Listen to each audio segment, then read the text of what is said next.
Right, hello everyone, and welcome along to my channel, the Warren's Team Talk channel. I hope you're all really well today and having a great day. Um, I'm fine and looking forward to this one. What I'm going to talk to you about today is match day 27 and of the FA Premier League. That was the games that were played the weekend just gone.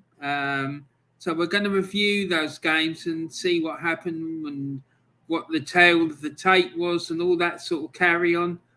So I hope that'd be interesting for you. Anyway, so without further ado, let's get on with it. But before we do, last thing I want to say is please remember to take care of yourselves and keep talking and support one another because things are looking really hairy at the moment, aren't they? Anyway, so please put a like on the video. Please subscribe to my channel if you haven't done so already. And also, guys, please don't forget to share the content around. That'd be really, really helpful if you could do that. Should only take a minute for you to do that, and it'd be much appreciated. Really, really well. Anyway, so on we go. Like I say, we're looking at match day 27 of the FA Premier League, and this is what happened. Oh yes, and the petition is still sitting there on the change.org website. For those of you who don't want Mikel Arteta to be Arsenal, to be given a new contract with Arsenal, just click on the link that's in the description of this video. It will take you to the change.org website. Click on the link and you'll be able to sign the contract. It's very simple. It's completely free of charge and it should only take you a couple of minutes, I think, to do it. So yeah, so if that's the sort of thing that floats your boat, then get onto it and help show the club that you don't want Mikel Arteta being given a new contract. So yeah, that's what it's all about. And what the hell happened here? So this was the fixtures for this past weekend. We had on Friday night we had Southampton against Norwich at St Mary's Stadium, and then on Saturday the lunchtime kickoff was Leeds United against Tottenham, and that game turned out to be Marcelo Bielsa's last game in charge for Leeds before he finally got sacked. And then there were 4 3 o'clock kickoffs, which was Brentford against Newcastle, Brighton and Hove Albion against Aston Villa, Crystal Palace against Burnley, Manchester United against Watford. So they were all the 3 o'clock kickoffs. And then the 5:30 early evening kickoff saw Everton entertain Manchester City. And then finally on Sunday, we had a 2 o'clock kickoff, which was West Ham against Wolves. And there were only 8 games this weekend just gone. There was obviously the League Cup final between Liverpool and Chelsea. Wembley, which Liverpool won on penalties. They won it 11-10, and a lot of drama and chat about the way Chelsea managed their goalkeepers for that match. But there you go. Anyway, so let's look at the Premier League games anyway. So this was the Premier League table before the matches started. Man City was sitting 3 points clear of Liverpool. They were both played 26 games.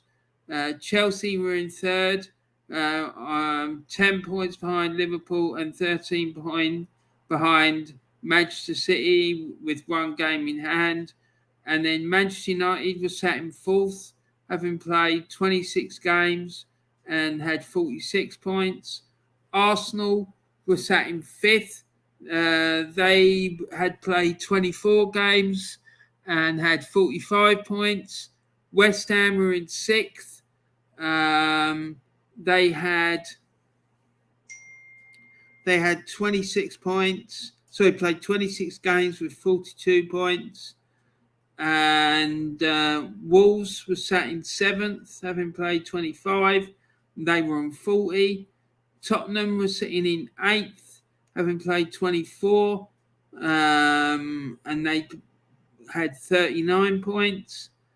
And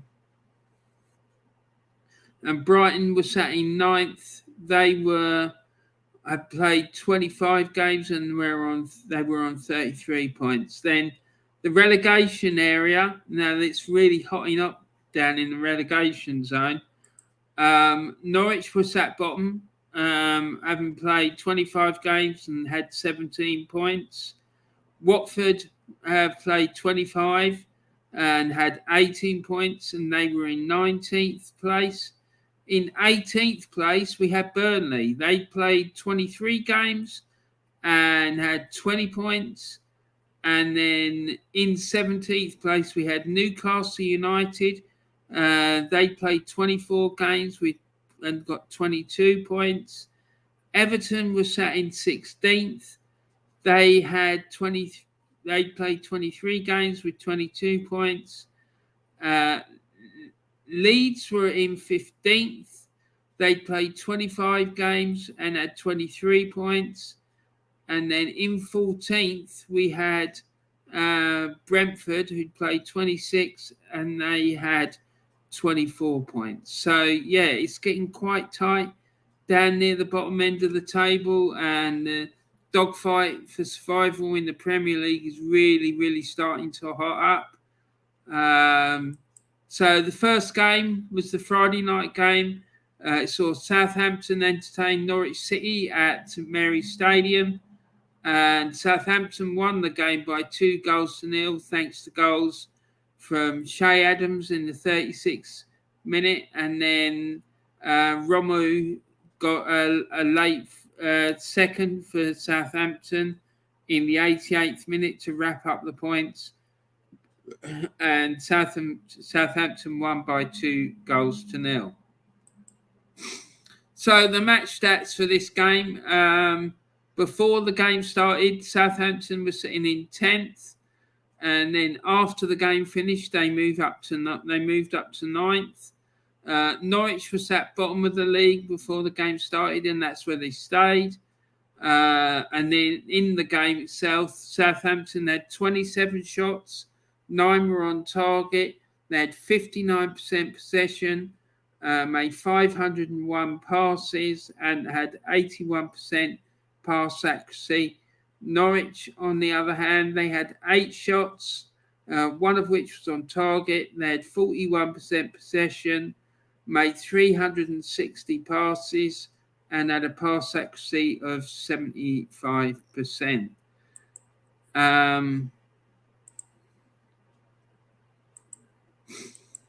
Okay, so the next game was the Saturday lunchtime kickoff, which saw Leeds absolutely wallop Tottenham absolutely wallop Leeds United by 4-0.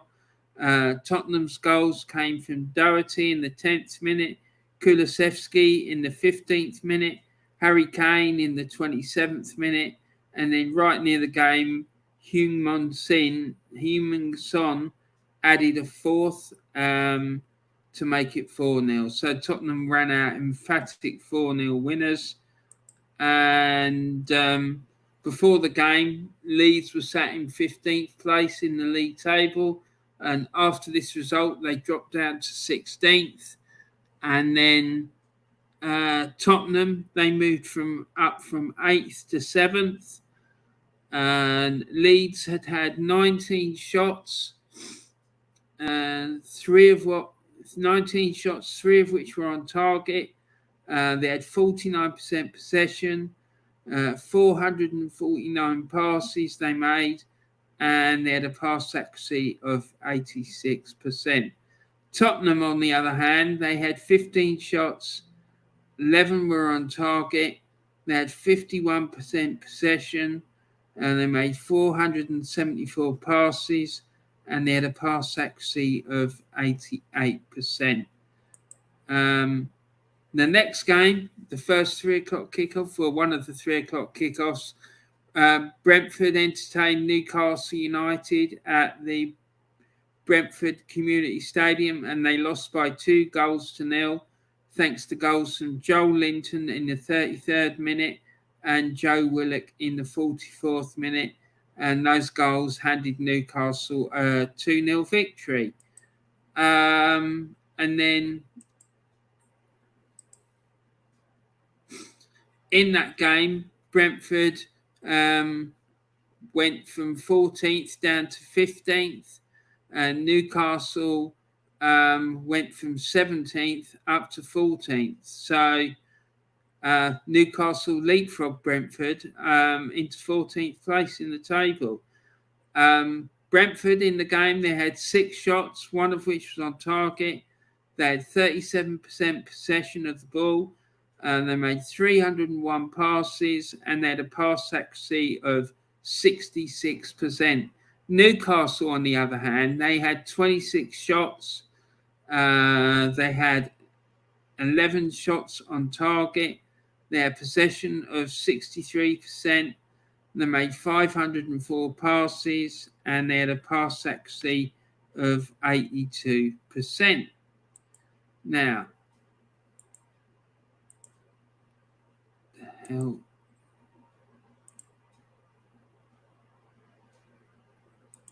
is going on? Something is wrong with my mouse. I'm convinced of it. So, okie doke. Sorry about that, guys. There seems to be a bit of a problem with my mouse. I don't know if it's oversensitive or what it is. But anyway. So the next game was Brighton and Hove Albion against Aston Villa at the Amex Arena. Brighton lost this game by 2-0. Villa's goals came from Matty Cash in the 17th minute, and Ollie Watkins grabbed a second one for the Villains in the 68th minute. And that was enough to give Villa a 2-0 victory. No, that's not going to work. So, and then the match stats for this game. Before the game started, Brighton were in 9th, and afterwards they dropped down to 10th on the back of this 2-0 home defeat. Villa, though, they were in 13th, but they jumped up to 12th after this win. Brighton in the game, they had 12 shots, one of which was on target. They had 67% possession, made 569 passes, and had a pass accuracy of 87%. Aston Villa, on the other hand, had 9 shots, 4 of which were on target. They had 33% possession, made 289 passes, and had a pass accuracy of 78%. So, next game was Crystal Palace against Burnley at Selhurst Park. Palace drew 1-1 with Burnley, and the goals in the game came from Schlupp for Crystal Palace in the 9th minute. That gave Palace a 1-0 lead, and then Milivojevic gifted Burnley an equaliser with an own goal in the 46th minute, and that's how the game ended. It ended Crystal Palace 1, Burnley 1. And then the match stats for this game. Palace started their game in 11th, and that's where they stayed after the game had finished. And Burnley didn't change position either. Before the game started, they were sat in 18th, and that's where they ended at the end of the weekend. Palace had 11 shots, 4 of which were on target. They had 60% possession, made 532 passes, and had a 76% pass accuracy. Burnley, on the other hand, had 5 shots, 1 of which was on target. They had 40% possession, made 364 passes, and had a pass accuracy of 67%. Now, the next game was the big one at Old Trafford for the United fans amongst us. It was Manchester United against Watford. Man United obviously are in the race to get a top 4 finish in the Premier League. Quite why everyone's so hung up about this. Well, there's this obsession with finishing 4th. I just do not know. I just don't understand it. But there you go. People are getting excited about it. Fair play to them. If they want to get excited about it, that's up to them. But you won't see me getting excited about it. So, yeah, the game ended in a 0-0 draw.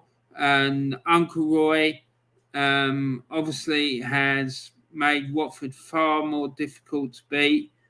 And, if you look at Watford's current results in the league, you'll see what I mean. And they've been it's been far, far more difficult to beat them since he's been there.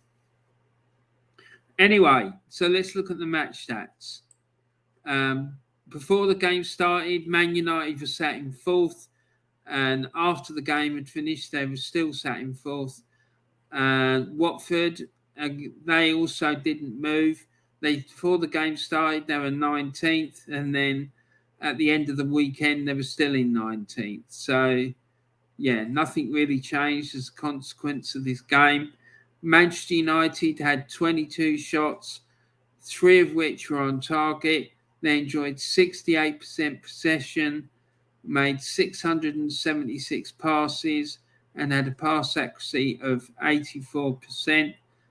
And Watford, on the other hand, had 10 shots, 2 of which were on target. They had 32% possession. They made 335 passes, and then a pass accuracy of 70%. So, Everton against Manchester City. Oh, that's good to know. So, Everton against Manchester City. Everton entertained Manchester City at Goodison Park. Now, Everton, sadly, are embroiled now in a bit of a relegation dogfight. They've been dragged into this, and Everton are absolutely massive club. Make no mistake about it. And if you don't know what I mean, just go and do some research about their history on your know, and then you'll understand. So Everton lost this game by 1-0. Manchester City's goal came in the 82nd minute from Phil Foden. There was a lot of controversy about a penalty decision in this game as well, but Manchester City ran out 1-0 winners. And the match stats for this game, before the game started, Everton was sat in 16th. And at the end of the weekend, they'd fallen down to 17th. Manchester City, before the game started, they were sitting top of the Premier League, and that's where they stayed. Everton had 6 shots, 2 of which were on target. They had 32% possession in the game, which isn't a massive surprise when you play against Manchester City. You always know that you're going to be up against it and have to concede lots of possession when you play against Man City. And this game was no different. It's exactly what happened. Everton made 320 passes, and they had a pass accuracy of 76%. And Manchester City, they had 13 shots, 8 were on target. They had 68% possession, made 676 passes, and had a pass accuracy of 88%. Now, West Ham against Wolves. West Ham's form has stuttered a bit of late, unfortunately for them. And they were. This was an absolutely massive game for both sides. Top 4 aspirations. West Ham won the game by 1-0, thanks to a goal from Thomas Soucek in the 59th minute. So yeah, big win there for West Ham United. The match stats for this game: West Ham before the game, when they were sat in 6th. After the game, they moved up to 5th. Wolves were sat in 7th, and then as a consequence of this game, they moved to 8th. West Ham had 13 shots, 4 were on target, and they had 38% possession and made 392 passes and had pass accuracy of 79%. Wolves, on the other hand, had 14 shots and only 1 was on target. They had 62% possession and they made 629 passes and had a pass accuracy of 85%. So there's obviously an issue there with there was certainly an issue in this game with the accuracy of Wolves shooting by the looks of it. So yeah, big game from both clubs, and West Ham got the 3 points. So fair play to them. And we got a chat. Del Boy Gunner is in the chat. He says, "Hey Warren, hi Del Boy. I hope you're well, mate. Anyone who hasn't done it already, make sure you subscribe to Del Boy Gunner channel. It's a fantastic channel, it really is. And he's got a very, very special guest coming on tonight at 7 o'clock.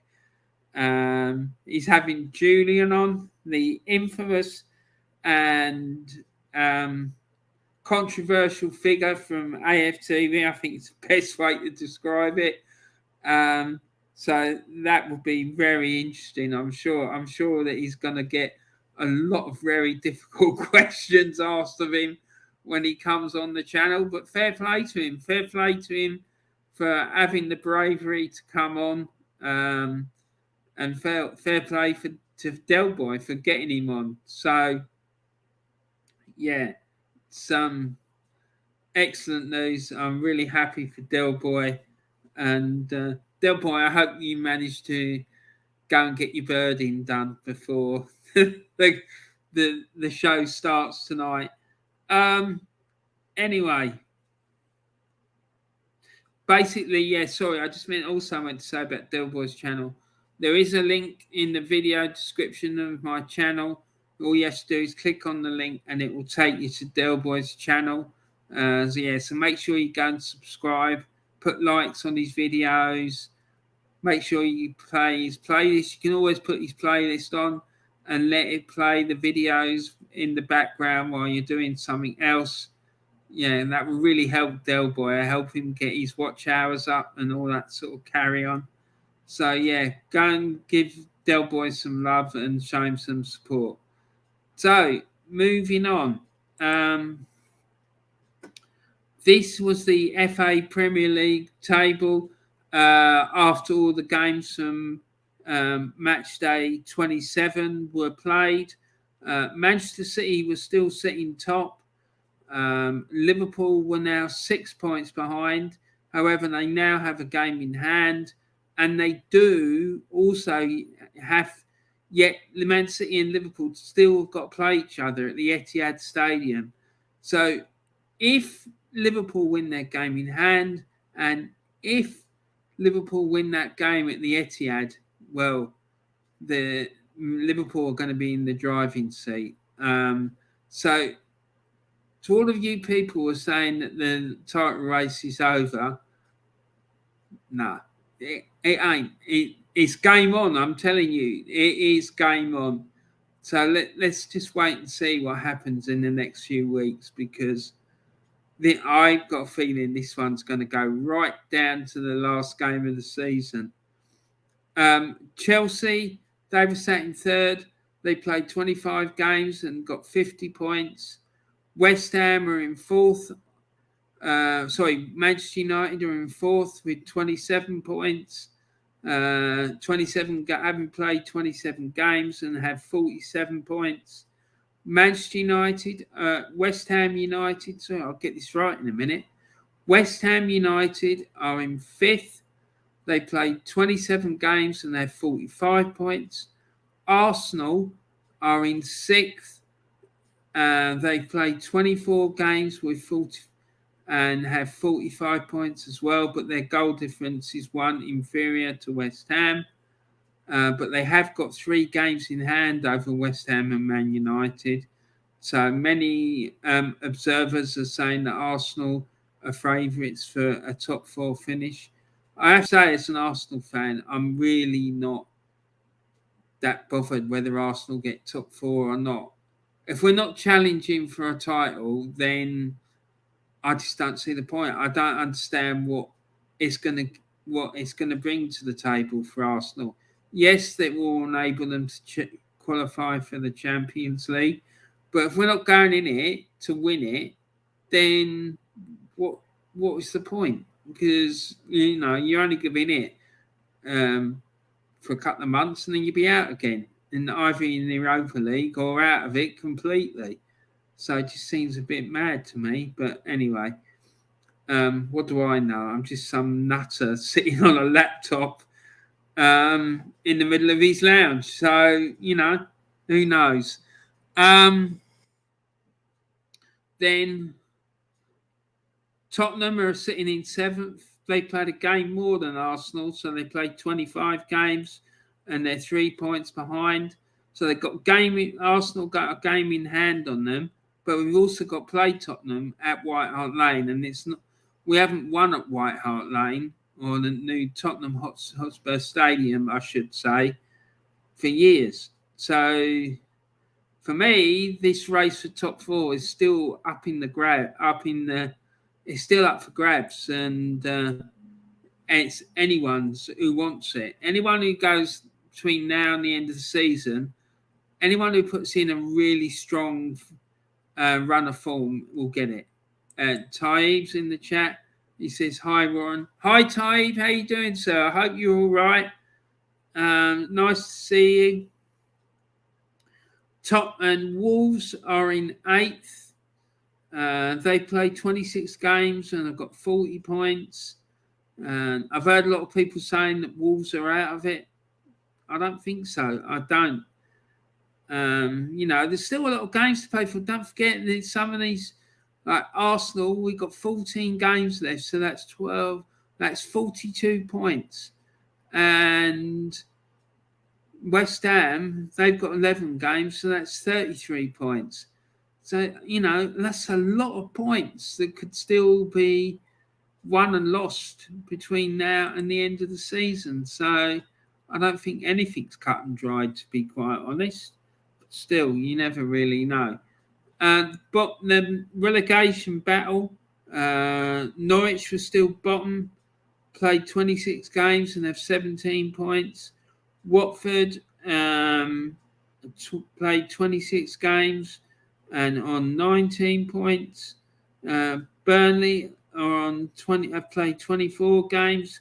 I've got 21 points. And Everton are sat 4th bottom.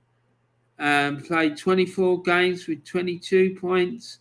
Leeds are sat in 16th place, and they played 26 games with 23 points. And Brentford are sat 15th with played 27 games with 24 points. Newcastle are played 25 games and have 25 points, and they're sat 14th. So, look, let's have a look at this. So, Leicester City in 13th, they played 23 games and have 27 points. So, there's only 10 points separating the bottom 7 clubs in the Premier League. So, again, that is far from cut and dry, and it's getting really interesting as far as I'm concerned. And Craig Malloy, hi Warren, are you ready for Julian tonight? Mate, I cannot wait. I'm going to have loads of really difficult questions for him. I am, and I'm telling you now, I ain't taking no shit. he starts coming out with all this crap, and I'm going to make it really difficult for him. I'm not going to be abusive, but I will make it very, very uncomfortable for him and very difficult. Because if one thing I can't stand is people talking bollocks about Arsenal Football Club. And he starts coming on and starts coming out with all this crap that Arteta is the best manager ever, then he's going to know what's good. Let me tell you. Dave says, I hope Arteta will get sacked next season. Laugh out loud. Yeah. Make sure you come on and say stuff like that tonight, Ty, when Del Boy Gunner has got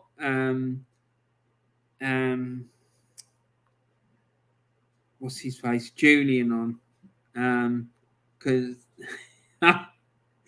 he won't know what's hitting. He really won't. And Ty Hussein says, Craig, hello, fella. And Craig Malloy says, Ty, big up. Yeah, so any of you who didn't hear me earlier, Del Boy Gunner he's doing a stream tonight, and he is going to have the one and the only Julian from AFTV on. So this is the character who famously said that Mikel Arteta was the greatest manager ever, and that he was the what was it? He said something about the virus on it as well. Unknown caller. Hold on, let me just get rid of that.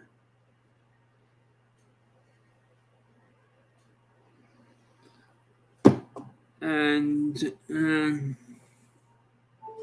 yeah, so let's just see what he's got to say for himself. And he starts coming out with crap, we can make things difficult for him. Anyway.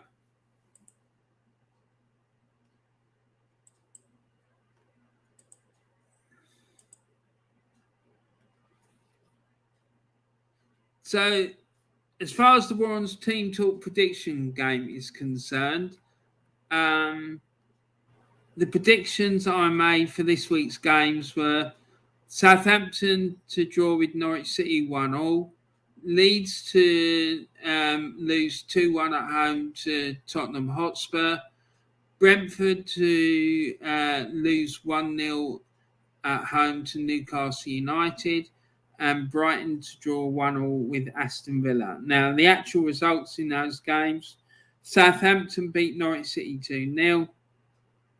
Leeds lost 4-0 at home to Tottenham. Brentford lost 2-0 at home to Newcastle United. And Brighton lost 2-0 at home to Aston Villa. And then we had Crystal Palace against Burnley.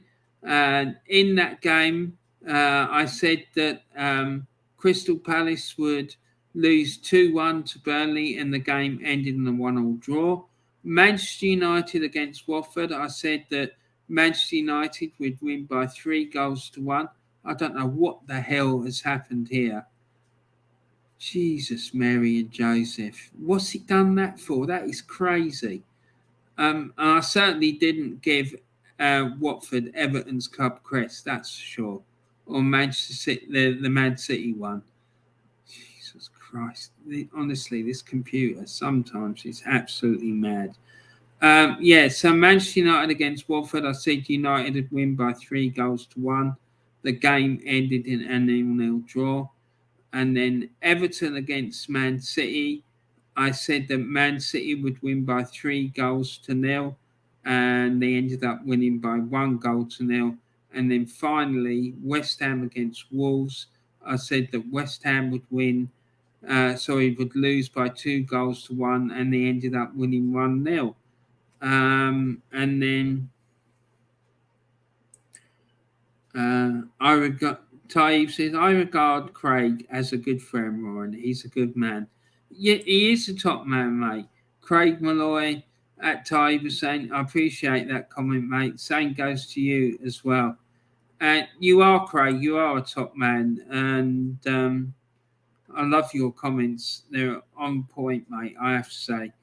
And Taib says, thanks, Craig. And Craig Malloy says, Taib is saying, are you on Twitter? And Taib says, Craig, I've not used it since 2014. Laugh out loud.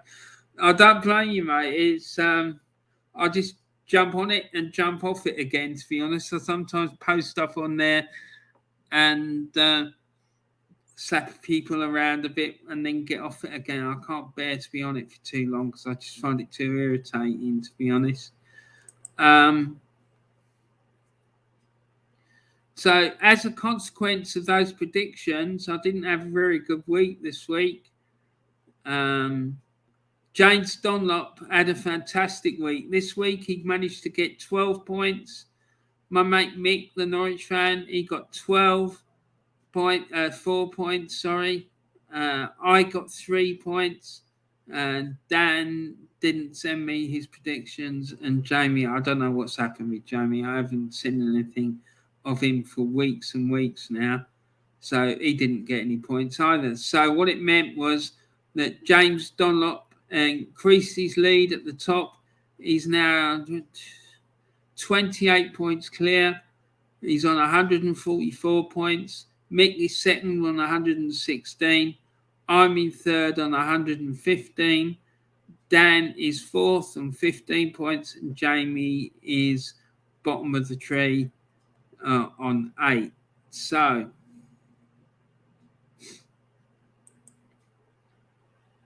and then Craig Malloy says Twitter can be toxic. Yeah, it can be. It's absolutely mad. It is mad. And Warren, there was an Arab girl on Twitter. She went all politics on me. I got bored, laughed out loud. Oh, mate, I'm sorry to hear that. Yeah, I used to have a Muslim girlfriend at one point, years and years ago, and then she got banned from seeing me anymore by her family because I wasn't Muslim, and that put an end to that. So there you go. A really lovely girl. She was Dutch, but yeah, she had to respect her family, which I completely understand, but it was quite sad. But still, that's life. You have to get on with it, don't you? So a reminder, everyone, that there is a petition to stop Arsenal giving Mikel Arteta a new contract. There's a link for that in the description of this video. Go and check it out if you want. If you don't want Mikel Arteta to be given a new contract, and just click on the link. It will take you there. It's a free petition, and it'd be some way that we can put some pressure on the club. Then let's big up the GoonerClaude Trust. It's time for that. The GoonerClaude Trust likes to give disadvantaged children the opportunity to attend matches at the Emirates Stadium in the best seats in the house. It's a fantastic day out for the kids, and it's wild. It really is. They do fantastic work. There's a link in the description for them as well, so go and check out what they do. The website obviously describes it much better than what I can. So big up to them because they're fantastic. And then there's other great YouTube channels that you can take advantage of and have a look at if you want to. There's the old Skool Gunner, Arsenal Alex, Drawn by Dre, the Aussie Gooner, Diesel Arsenal, and Del Boy Gunner. All of these channels are really excellent Arsenal channels. Two in particular I want to mention today is the Diesel Arsenal channel. He put out an absolutely superb video last night.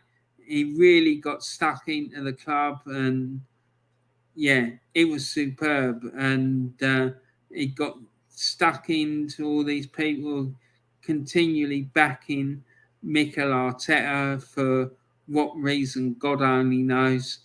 And then Del Boy Gunner is doing a stream tonight, 7 o'clock it is, and like I say, he's going to have the controversial Julian on his channel. I'm gonna watch the stream and put a load of comments in, and I'm going to be asking that Julian a load of really difficult questions, and let's see what he comes up with, because let me just say, he better not try any nonsense, because he does, I'm going to let him have it with both barrels. Anyway,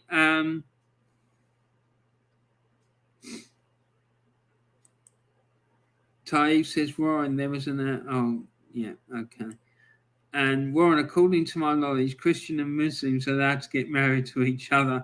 Well, yeah, probably they are, but they weren't happy with it. They didn't like the idea, so they didn't like me being involved with her. They didn't like the idea of it at all, and they put a stop to it. So there it goes. That's life, unfortunately. Anyway, Diesel is a real one for sure. He certainly is, mate, 100%. And that video last night was superb. You were there, Craig. You know what I'm talking about. It was fantastic. Anyway, so that's the end of my video for today. I hope you enjoyed it. Please don't forget to put a like on the video. And if you haven't subscribed already, please make sure you do so. I'd like to thank everyone for tuning in and watching, and all those involved in the live chat. And a big thank you to all of those who are watching this on playback. I really, really do appreciate all of you. It's absolutely superb. Thank you so, so much. So also, I want to just give a big mention to all of you who are in the live chat. So there's Del Boy Gunner TV, Taib Hussain, Craig Malloy, and yeah, I think that's everyone. So thanks very much to all you guys, and thanks very much for watching. I really do appreciate it.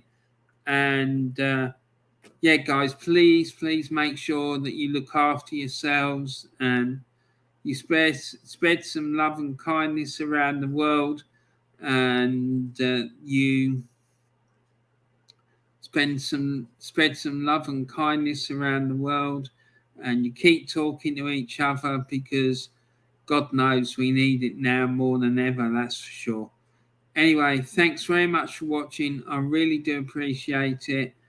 And what day is it today? It's Tuesday. I think there's a match tonight, the FA Cup match between Peterborough United and Manchester City. And the next time I'm going to be on, I'm not sure when I'm going to be on next, but soon. But, don't forget, we need to make sure we get on that Del Boy Gunner TV channel tonight and make that experience a really, really uncomfortable one for that clown Julian.